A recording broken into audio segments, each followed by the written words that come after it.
পেট্রোবাংলা বাংলাদেশ গ্যাসের প্রতি ইউনিটের দাম ৩০ টাকা ৭৫ পয়সা থেকে বৃদ্ধি করে ৭৫ টাকা ৭২ পয়সা প্রস্তাব দেওয়ায় ব্যবসায়ীদের মধ্যে হতাশা ও উদ্বেগ সৃষ্টি হয়।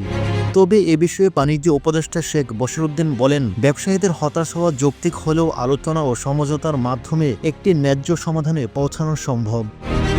তিনি বলেন, যদি এত বেশি দাম বৃদ্ধি হয় তবে ব্যবসায়ীদের হতাশা হওয়াটাই স্বাভাবিক। তবে হতাশা হওয়ার আগে আমি মনে করি বিগত সরকার ও বর্তমান সরকারের মধ্যে একটি পার্থক্য রয়েছে।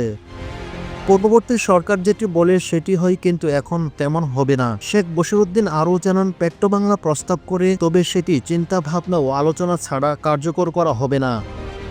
ব্যবসায়ী সমাজকে অবশ্যই এ বিষয়ে নিজেদের মধ্যে আলোচনা তৈরি করতে হবে, সঠিক ও যৌক্তিক দাবিগুলো উপস্থাপন করতে হবে। তিনি বলেন, আমি বিশ্বাস করি যা যৌক্তিক তাই বাস্তবায়িত হবে।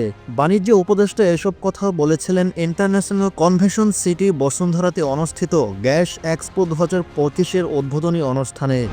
এই অনুষ্ঠানে তিনি প্রধান অতিথি হিসেবে উপস্থিত ছিলেন। গার্মেন্টস টেকনোলজি প্রদর্শনী বাংলাদেশ জিটিবি 25-এর 22তম এবং গ্যাপ এক্সপো 2024-এর 14তম সংস্করণের প্রদর্শনী একই সঙ্গে উদ্বোধন করা হয়।